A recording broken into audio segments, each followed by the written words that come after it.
Hey guys, it's Scott Horne of First Option Title, and I'm just going to take a minute in this video and talk about subject to deals and closings and what you're actually getting.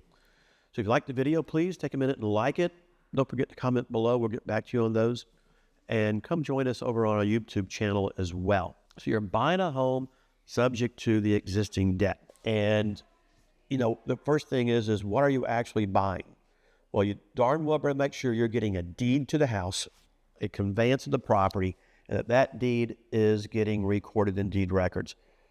I am still seeing out there through all of these years, investors holding deeds back going, well, I don't want to record the deed so the mortgage company won't know that there's been a transfer. Guys, do not do that. Anything can happen to that seller.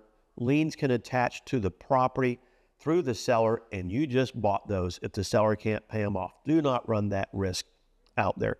There are also legal requirements about recording your documents within 30 days or less. You need to get that done as well. And just to make a comment again, can sellers actually resell the property that they just sold to you? Yeah, and it has happened. I've seen it happen several times here in Texas over my career. You're going, do people really do that? Yeah, you can't fix stupid, guys. People do dumb things. Don't run that risk. So do not hold the deed. Get a deed to the property. Make sure you're getting that in that regard.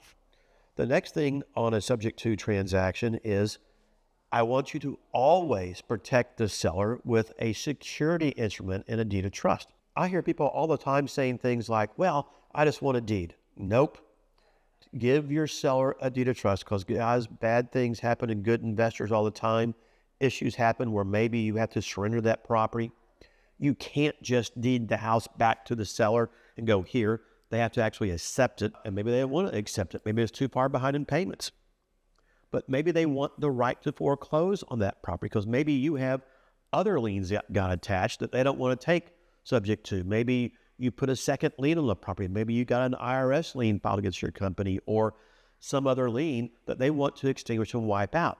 Well, if you don't give that seller a deed of trust or a proper security instrument for your estate that allows them to do that, you just bought a lawsuit, and the moment an attorney gets involved, you're writing a check for a lot of money just to get out of it. Don't go down that path. It is the wrong thing to do. So make sure you're getting a deed to the property. Make sure you're protecting that seller with a deed of trust.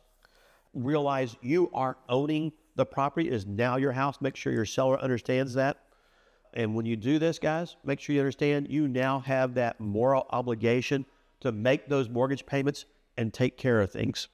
So if you can't manage this property, don't buy it. If you don't have reserves enough so that you can't carry the house until you get income producing, and or realizing that your seller, not your seller, your tenant or your Airbnb people or your back-end buyer could default on you, requiring you to carry that debt load, don't default on your seller. You know, if you're not, just because your back-end tenant buyer isn't paying you, that is absolutely the wrong thing to do.